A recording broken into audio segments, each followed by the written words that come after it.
कुरान मजीद के 29वें पारे के हवाले से कुछ बातें इंशाअल्लाह ताला आपके गोश गुजार करेंगे। अल्लाह ताला फ़हम कुरान में गलतियों से महफूज फरमाए। सूरह मुल्क से 29वें पारे का आगाज़ होता है। नबी रहमत अलैहिस्सलाम ने फरमाया, ये वो सूरह मुबारक है जो क़यामत के दिन अल्लाह की बारगाह में अर्ज़ करेगी, या अल्लाह, ये बंदा मुझे पढ़ा करता था, इसे जन्नत अता कर दे। और फरमाया ये नाज के साथ झगड़ा करेगी, अर्ज़ करेगी, ए अल्लाह, या इसे जन्नत दे दे या मुझे कुरान पाक से अलहदा कर दे, या मुझे कुरान मजीद से अलग कर दे। तो सूरह मुल्क से आगाज़ हो रहा है। इरशाद फरमाया, तबारकल्लज़ी बियदिहिल मुल्क, बड़ी बरकत वाली है वो ज़ात जिसके कब्ज़े में सब जहानों की बादशाही है।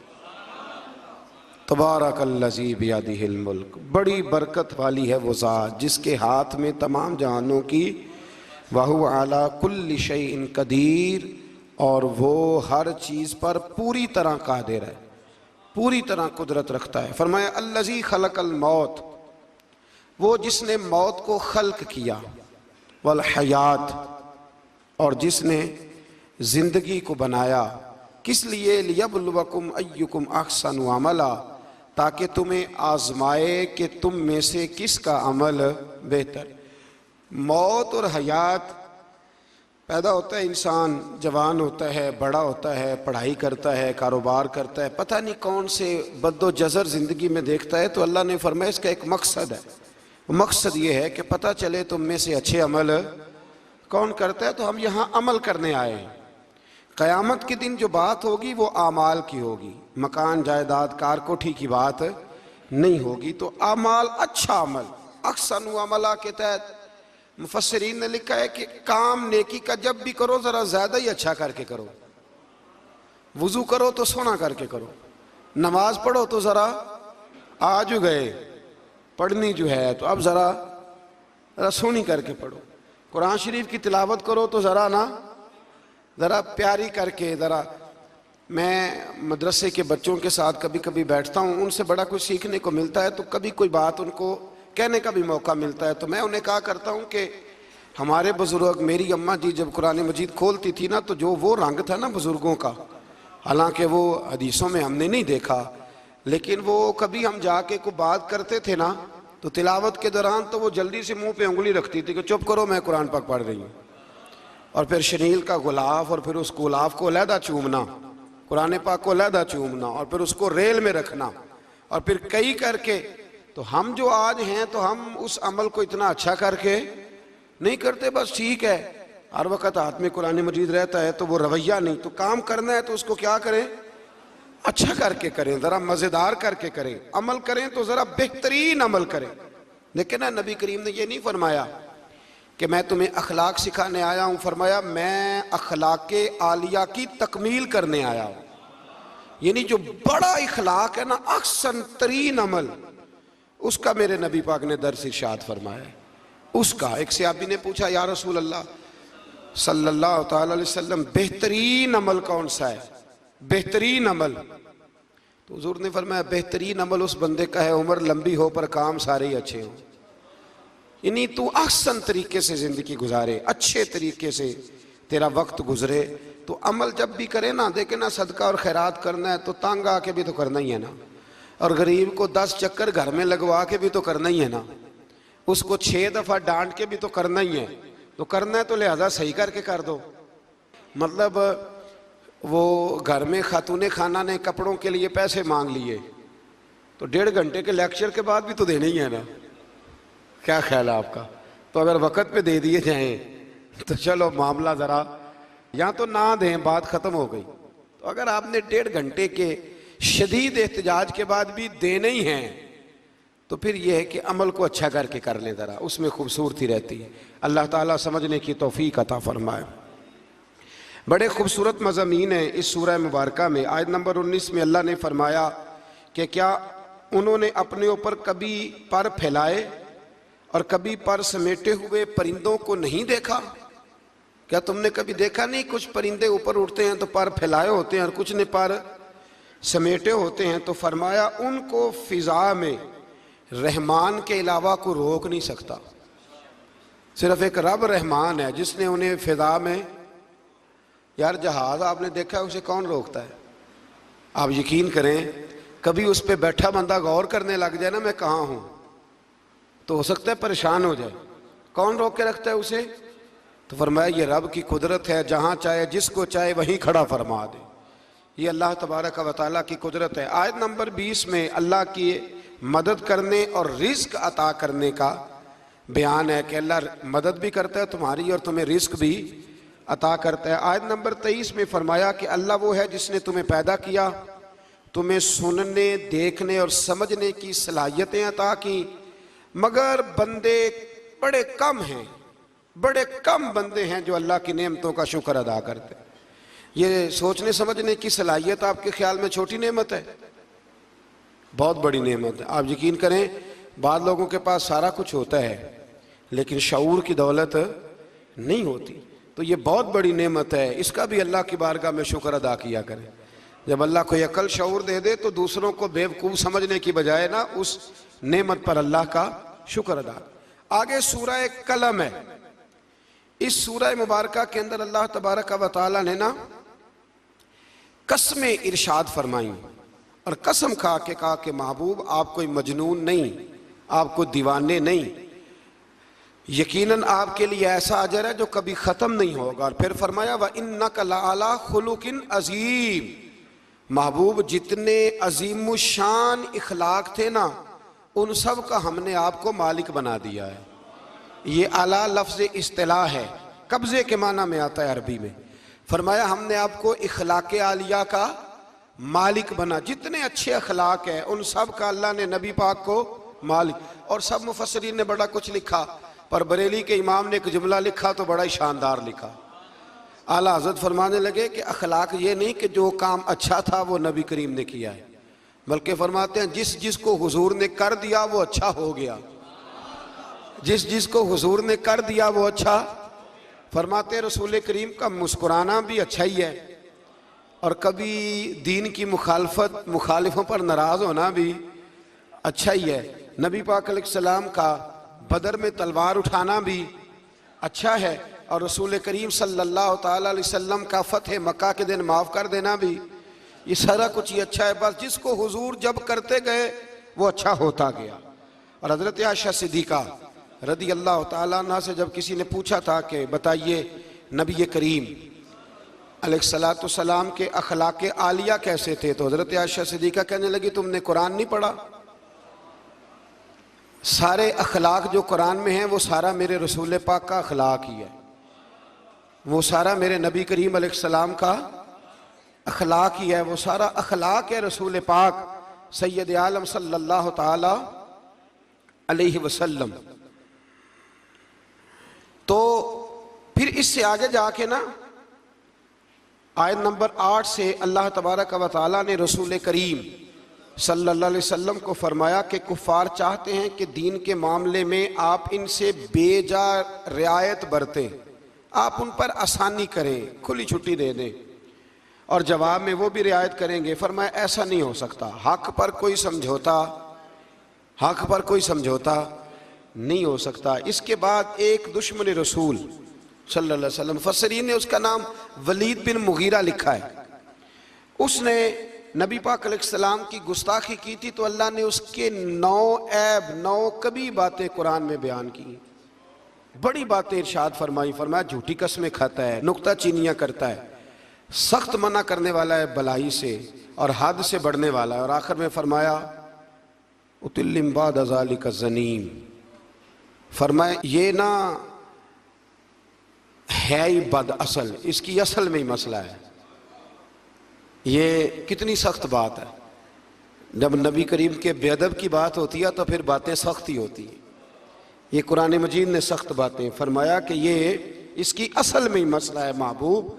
उसने एक बात की तो अल्लाह करीम ने 9 उसकी कभी औसाफ बयान फरमाए। इसलिए आला हज़रत ने कहा था दुश्मन अहमद पे शिद्दत कीजिए, दुश्मन अहमद पे शिद्दत कीजिए, मुल्हिदों से क्या मुरव्वत कीजिए, शिरक ठहरे जिसमें ताज़ीम हबीब, उस बुरे मजहब पे लानत कीजिए, उस बुरे मजहब पे लानत कीजिए और जो ना भूला हम गरीबों को रज़ा, जिक्र उसका अपनी आदत कीजिए। आगे फिर सूरतुल हाक्का, इस सूरह मुबारका के शुरू में क़यामत के हक़ और यकीनी होने को बयान किया गया है।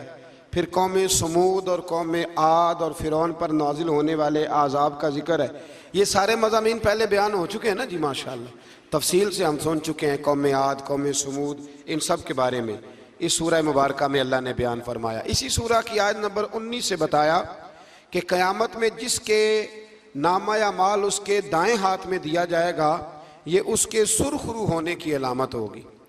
जिसके सीधे हाथ में नामा या माल दिया जाएगा मतलब होगा कि कामयाब हो गया, और वो इफ्तिखार के साथ लोगों से कहेगा, बड़े फ़ख्र के साथ कहेगा कि आओ मेरा नामा या माल पढ़ो। इसके बरअक्स जिसका नामा या माल उसके बाएं हाथ में दिया जाएगा, ये उसकी रुसवाई की अलामत होगी, उसकी रुसवाई की अलामत होगी। और वो कहेगा काश मेरा नामा या माल दिया ही ना जाता और मौत के साथ ही मेरा किस्सा हमेशा के लिए ख़त्म हो चुका होता। जिसका भी नामा या माल सीधे हाथ में, हमारे बुजुर्ग फरमाते हैं कि सीधे हाथ से लेना देना हुजूर की सुन्नत है। कोशिश करें लें भी सीधे हाथ से, दें भी, खाएं भी सीधे हाथ से। फरमाते हैं आदत ही सीधे हाथ की बना लो। जब क़यामत में फरिश्ते नामा या माल देने लगे तो आदत ही सीधे हाथ की हो, आदत ही सीधे हाथ की हो, आदत, और सीधे हाथ से लें, सीधे हाथ से ही दें। क़यामत में जिसका नामा या माल सीधे हाथ में दिया जाएगा, समझिए वो कामयाब हुआ। और जब जिस बच्चे की फर्स्ट पोजीशन आई होती है ना, वो रिज़ल्ट कार्ड सारे मोहल्ले को दिखाता है, और जो फेल हो जाता है वो अब्बा जी को भी नहीं दिखाता। वो कहते हैं कि वो अभी आया नहीं, मिला नहीं।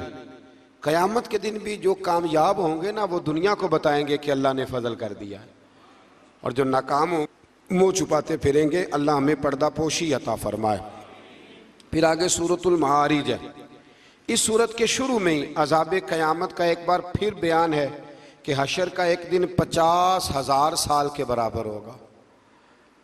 आसमान पिघले हुए तांबे की तरह हो जाएगा और पहाड़ धनी हुई रंगीन ऊन की तरह हो जाएंगे। कोई किसी का पुरसाने हाल न होगा। उस वक़्त मुजरिम ये तमन्ना करेंगे कि बीवी भाई रिश्तेदार, बीवी भाई रिश्तेदार और तमाम अहले ज़मीन सबको अपना फिदिया दे के अपनी जान छुड़ा लें, सबको धोंस दे आग में, लेकिन अपनी जान छुड़ा लें। उस दिन इंसान का ये हाल होगा। ये जो कुछ लोग, मैंने पहले भी कहा था कि कुछ लोग ना मजाक उड़ाते हैं क़यामत के अजाब का, कब्र के अजाब का, ये बात दुरुस्त नहीं है। देखें ना कि अल्लाह ताला ने कुरान मजीद की वाज़े आयात में आज़ाब का जिक्र फरमाया है। क्यों फरमाया है? कि लोग उस आज़ाब से डरे, उससे बचने के लिए तैयारी करें, ये बयान फरमाया। अब यहाँ लोग मजाक उड़ाते हैं माज़ अल्लाह ताला, कहते हैं देखो जी फ़लाँ मौलाना कह रहे थे बुच्चू आएंगे तो ये होगा। खुदा के बंदो, मौलाना कौन होते, मौलाना कौन होते हैं ये बात करने वाले? ये तो हदीसों में आई, कुरान मजीद की आयात में आई। आप मजाक नहीं उड़ाएं, बल्कि कोशिश करें कि अल्लाह तबारक व तआला हमें समझने की तौफीक अता फरमाए। फिर आयत नंबर 19 से इंसान के कम हौसला होने, मुसीबत के वक़्त घबरा जाने और नफ़ा पहुँचने की सूरत में बुखल करने का जिक्र है। फरमाया बड़े कम हौसले वाला है, मुसीबत के वक़्त घबरा जाता है, और अगर इसे हम नफ़ा दें ना, तो जब नफ़ा मिले तो चाहिए था ना सखावत करता, तो उस वक़्त क्या करता है? बुखल करता है, कंजूसी करता। अल्लाह फरमा रहा है, नबी पाक अलैहिस्सलाम ने फरमाया ये जो सखी होता है ना, फरमाया ये सखी बंदों के दिल के करीब भी होता है, अल्लाह के करीब भी होता है और जन्नत के करीब भी होता है।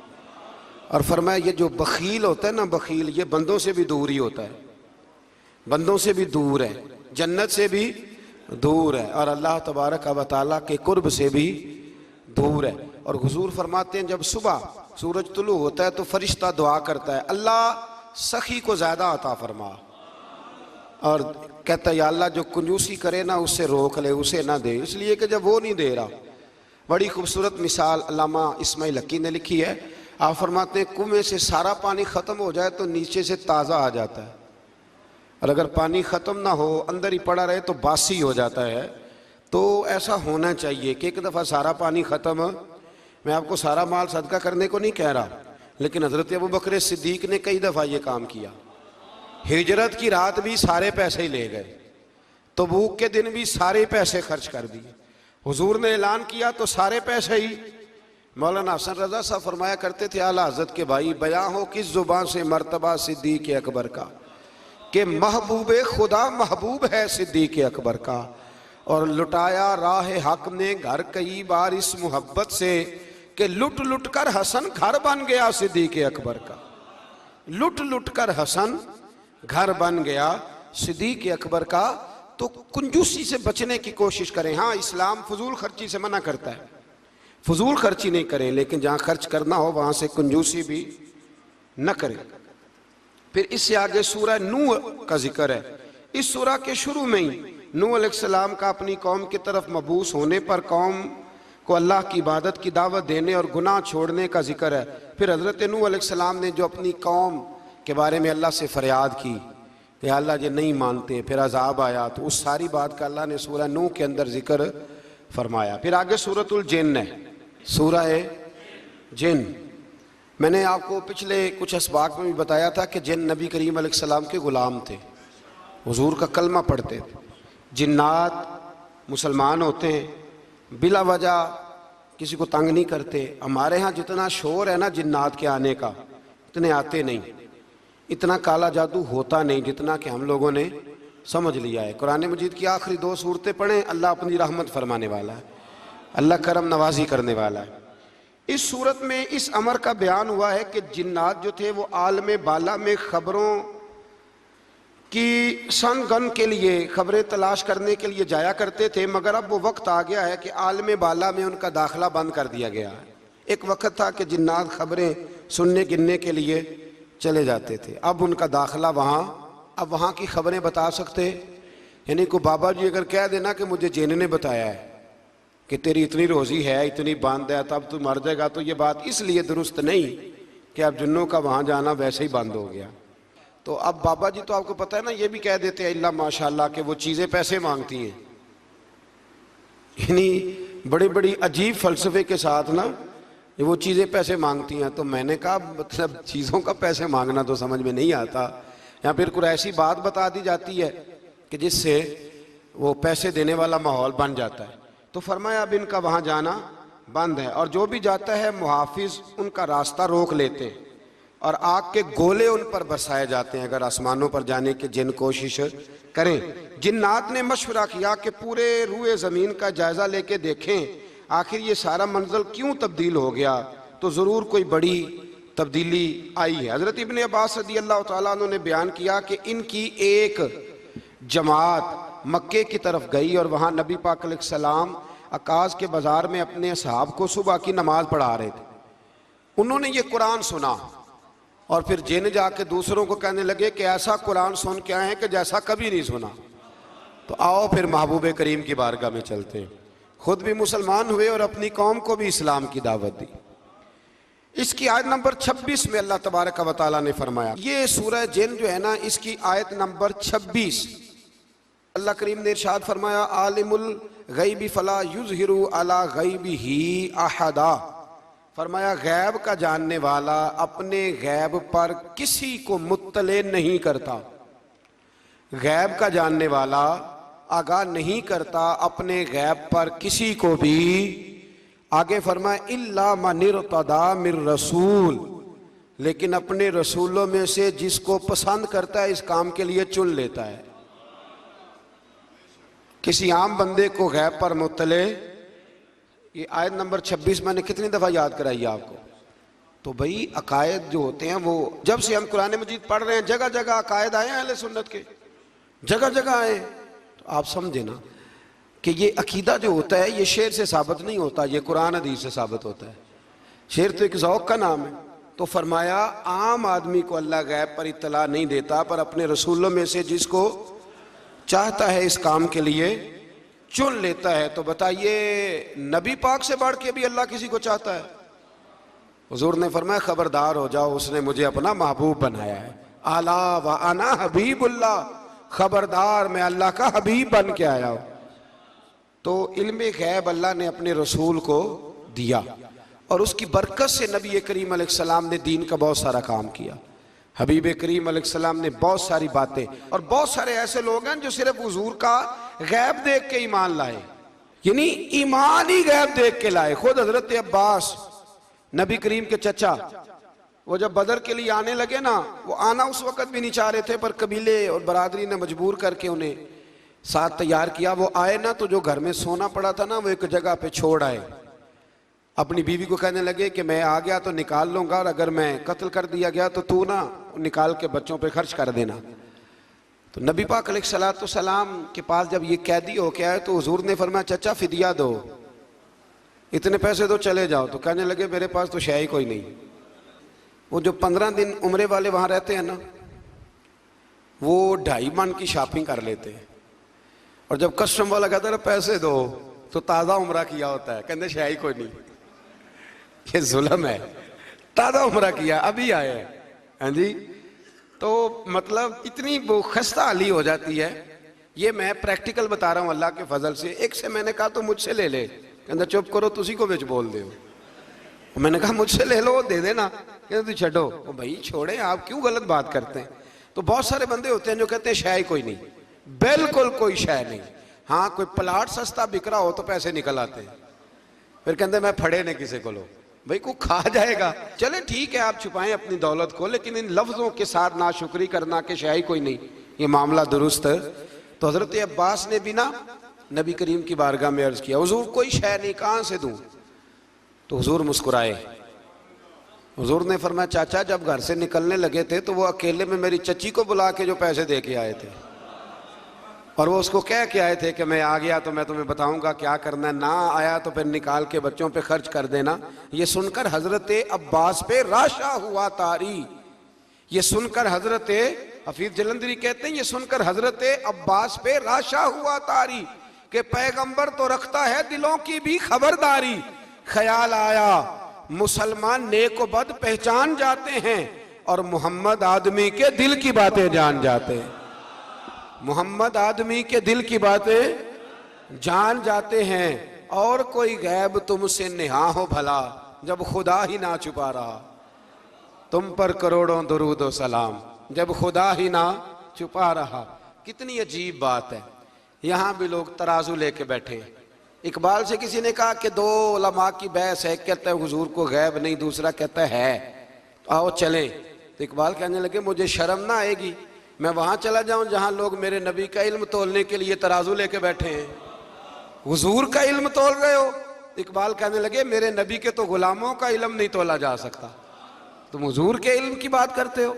ये थोड़ा सोच समझ के बात करनी चाहिए। और नसे कती है कुरान पाक की। एक दिन सजा लिया था मेरे नबी पाक ने मिंबर, फरमाया पूछ लो फिर जो पूछना है पूछो। तो हजरत उमर जैसे लोग उठ के खड़े हो गए, कहा या रसूलल्लाह हम अल्लाह के रब होने पे राजी हैं, आपके रसूल होने पे राजी हैं, इस्लाम के दीन होने पे हुजूर हम बड़े राजी हैं, हम बड़े राजी। इसलिए ये तो ऐसा मसला है कि इस मसले को देख देख के लोग मुसलमान हुए। तो हजरत अब्बास को जब हुजूर ने सारी बात बताई ना, तो हजरत अब्बास कहने लगे फिदिया मर्जी का ले लेना, पर पहले मुझे कलमा पढ़ाओ। कहा क्यों? फरमाया मुझे समझ आ गई है, वो बात मेरे और मेरी बीवी के अलावा किसी को पता ही नहीं, अगर आपको पता चली है तो यकीनन आपको कोई बताने वाला है, तो वो जो आपको बताने वाला है ना वही रब्बुल आलमीन है। तो हुजूर का तो गैब देख के दुनिया कलमा पड़ जाती थी। इस पर बड़ी तफसील से मैंने एक दफ़ा बात की थी, मौका मिला तो वो सारी रिवायात एक जगह किसी वक्त जमा करेंगे इंशाअल्लाह ताला, और आपको अर्ज करेंगे कि वो क्या खूबसूरत माजरा है। और अब तो अल्हम्दुलिल्लाह एक और आसानी भी हो गई है। मेरी बातें कोई इस काबिल तो नहीं थी, लेकिन चूंकि अल्लाह रसूल के फरामीन थे तो एक दोस्त ने लिखनी शुरू कर दी, इंशाअल्लाह जल्दी छाप भी जाएंगी। तो अर्ज करने का मकसद ये है कि ये चीज़ें आएंगी और आपको बताएंगे कि अल्लाह ने अपने महबूब करीम को किस तरह गैब के खजानों की कुंजियां अता फरमाई हुई। तो इससे आगे फिर सूरह मुज़म्मिल शुरू होती है। सुभान अल्लाह। सूरह या अय्युहल मुज़म्मिल, कहा ओ चादर ओढ़ने वाले महबूब, कुमिल लैला इल्ला कलीला, सारी रात ना बेदार रहा कर, थोड़ा आराम भी कर लिया कर, थोड़ा सा। क्या कहा हजरत ने? खुदा की रजा चाहते हैं दो आलम, खुदा चाहता है रजा। और दरवेश कहते हैं रब आखे सोने महबूबा तेरे 100 नाज उठाना हाँ लोग मेरिया कसमां चाहते ने मैं तेरिया कसमां चाहना। कहा ए मेरे प्यारे हबीब ए चादर ओढ़ने वाले थोड़ा आराम भी किया करें। हुजूर सारी रात नमाज पढ़ते थे ना, अल्लाह ने कहा महबूब थोड़ा आराम भी किया करें। फिर इसमें बड़े खूबसूरत चीज़ें अल्लाह करीम ने बयान फरमाई हैं, क़यामत की हौलनाकियों का भी जिक्र फरमाया है। फिर आखिर में फरमाया कि तुम अपनी भलाई के लिए जो कुछ भी आगे भेजोगे इसको अल्लाह ताला के पास इससे बेहतर और ज़्यादा सवाब वाला पाओगे। यानी इसका माना यह भी हो सकता है कि अपनी सोच से ज़्यादा तुम सवाब पाओगे जो चीज़ आखिरत के लिए तुम भेजोगे। और अल्लाह से मग़फ़िरत तलब करते रहो, बेशक अल्लाह बहुत मग़फ़िरत फरमाने वाला और बेहद रहम करने वाला है। फिर इससे आगे सूरह मुदस्सिर है, मुज़म्मिल के फ़ौरन बाद सूरह मुदस्सिर। इस सूरह मुबारक में बड़ा खूबसूरत अंदाज है, या अय्युहल मुदस्सिर, ए चादर ओढ़ने वाले, कुम फ़अन्ज़िर, उठिए और लोगों को डराइए। उठिए, आप पैगाम दीजिए, उठिए लोगों को डराइए। उठ बांध कमर क्यों डरता है, फिर देख खुदा क्या करता है। आप उठिए। इस सूरत में अल्लाह ताला ने आपको शान महबूबी के साथ खिताब करते हुए फरमाया है, चादर ओढ़ने वाले उठिए और लोगों को अल्लाह के अजाब से डराइए और अपने रब की किबरियाई का ऐलान फरमाइए। बताइए कि आपका रब कितना बड़ा है। आयत नंबर 42 में फरमाया, जहन्नमियों से पूछा जाएगा तुम्हारे जहन्नम में जाने का सबब क्या बना। ये सूरह मुदस्सिर की आयत नंबर 42 42, चलो बता लिया आखिरी ने। आयत नंबर 42, जहन्नमियों से पूछा जाएगा जहन्नम में आए हो तो सबब क्या बना। तो वो पहला सबब बताएंगे कि हम नमाज पढ़ने वालों में से ना थे। पहला सबब दोज़ख में जाने का नमाज ना पढ़ना है। रमज़ान के बाद भी पढ़ेंगे इंशाल्लाह, और ईद वाले दिन भी पूरी 5 पढ़नी है इंशाल्लाह, पूरी 5। ये नए कपड़े लोगों को बाद में दिखाना, पहले सवेरे पहन के ना रब की बारगाह में जाओ। सवेरे पहन के ना अल्लामा अब्दुल सत्तार खान न्याजी, अल्लामा न्याजी, मैं जब उनके मज़ार पे जाता ना, मियाँ वाली जाने का जब मौका मिलता है तो मैं ना खड़ा होता हूँ। आप यकीन करें उस बंदे की कब्र पे खड़े होके भी जज्बा ही मिलता है। क्या बंदा था वो ना, पगड़ी बांधते थे बड़ी। हमारे बरेली शरीफ के बुजुर्ग भी ना वो पगड़ी बांधते शिमले वाली। चले आज बात आ गया तो उसकी भी मैं हिकमत बता दूं। वहां ना सिख भी पगड़ी बांधते हैं, तो कपड़ा भी अक्सर एक जैसा ही उनके लिए आता, तो मुसलमान भी खरीद लेते थे। तो वो सिख जो होता है ना वो शिमला नहीं निकालता, तो उससे फर्क करने के लिए वहां के मशाइख ने ना शिमला निकालना शुरू किया।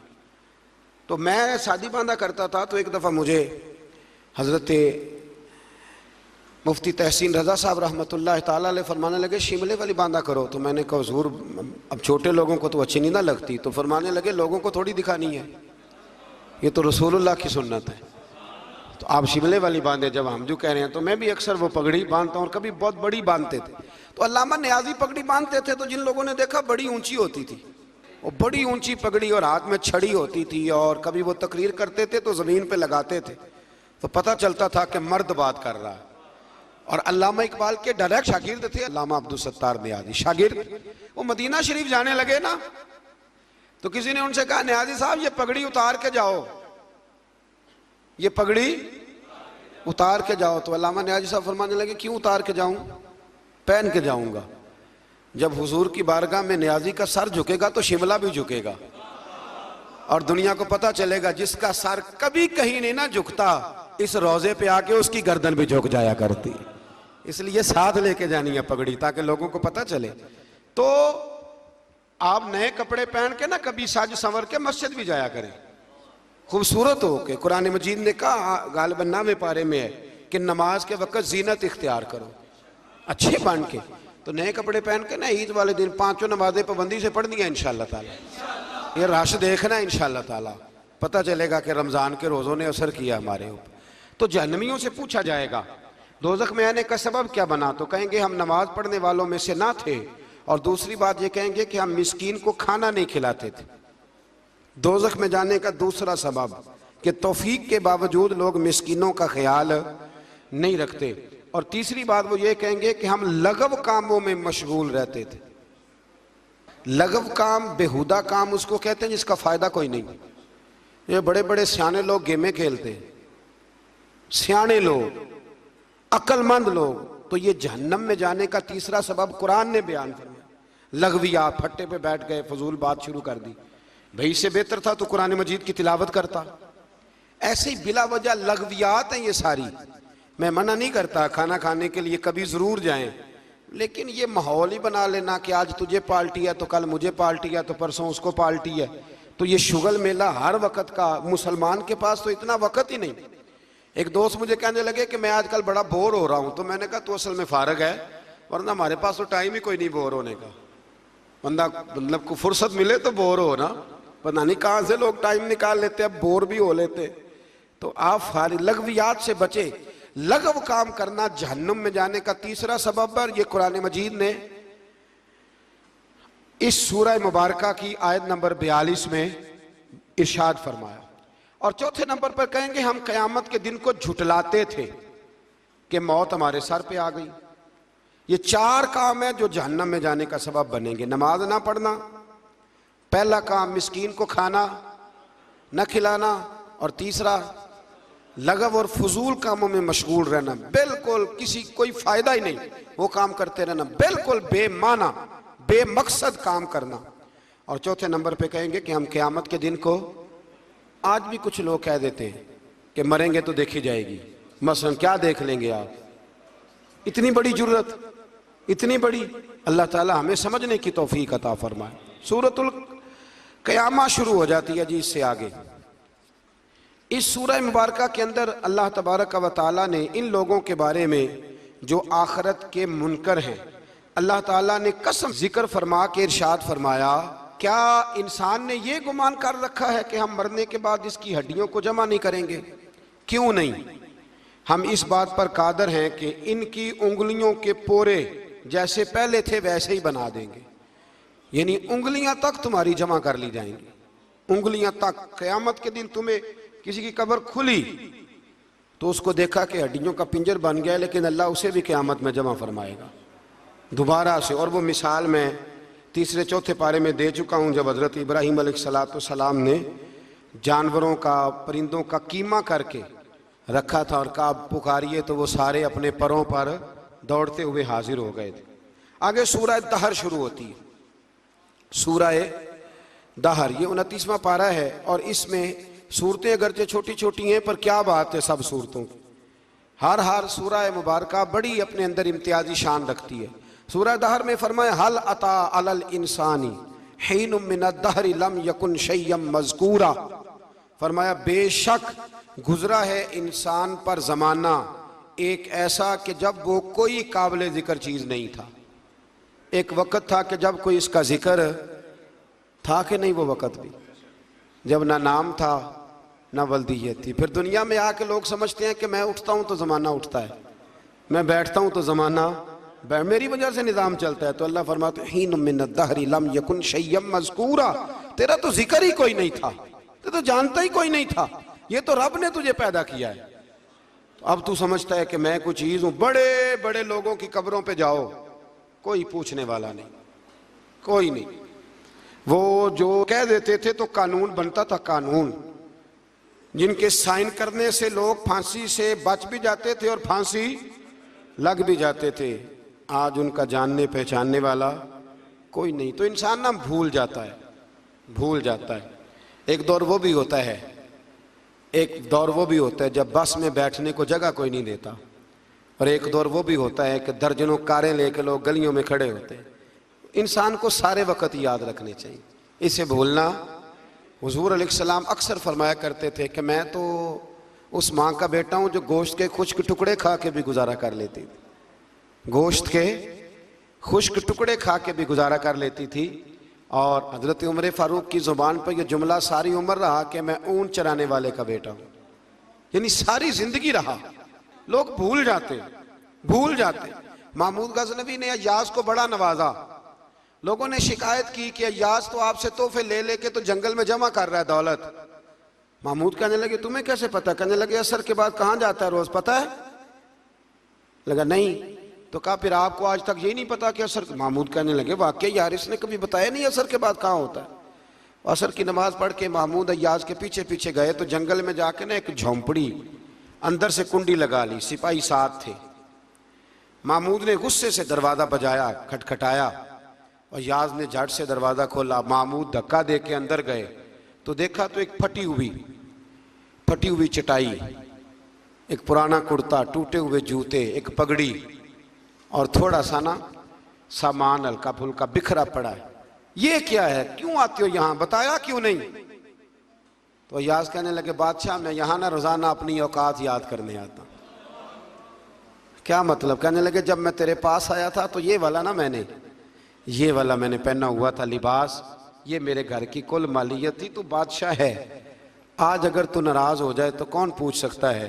तो मैं रोज आके अपनी औकात याद करता हूँ कि दोबारा अगर यहाँ आना पड़े तो मुझे मुश्किल ना हो।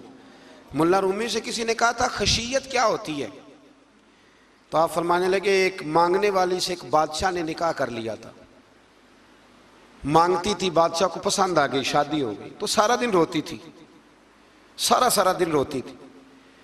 तो उसकी कनीजें उससे कहने लगी कि बस भी कर, अल्लाह का शुक्र भी अदा कर, इतना तुझे अल्लाह ने नवाज, तू रोती रहती है। तो कहने लगी इसलिए नहीं रोती इसलिए हूँ कि मैं इस काबिल नहीं थी, और डरती इस बात से हूँ कि कहीं मेरा साईं नाराज ना हो जाए।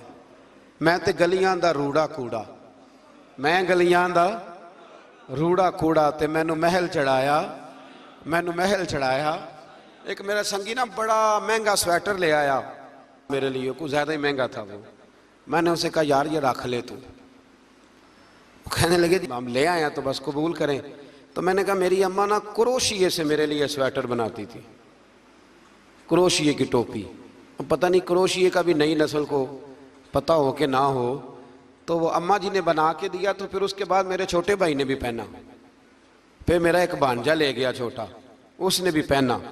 तो वो इतना मज़ेदार होता था, इतना शानदार होता था कि जो धागे उसमें लगे हुए थे वो दोबारा किसी और जगह नज़र, वो कहीं और मुयस्सर। तो अपनी असल जो होती है उसका ख्याल रखें, उसका ध्यान करें, उस पर तवज्जो करें, उस पर ज़रूर गौर करें। ये बड़ी अहम बात, बहरहाल इस पर बड़ी बातें कहने वाली हैं, लेकिन मैं आगे बढ़ता हूँ। सूरह दहर से आगे सूरह मुरसिलात है। इस सूरह के शुरू में आसारे क़यामत का जिक्र है और बार बार तकरार के साथ फरमाया कि उस दिन क़यामत को झुटलाने वालों के लिए हलाकत है, और आखिर में एक बार फिर अहले तकवा के लिए अजर आखरत और उखरवी नेमतों की बिशारत का जिक्र फरमाया। और इस सूरत की आयत नंबर 15 में मुजरमीन के अंजाम का जिक्र फरमाया है कि ये जो मुजरिम होंगे इनका क़यामत के दिन आज़ाब बड़ा सख्त होगा। अल्लाह ताला हमें महफूज फरमाए।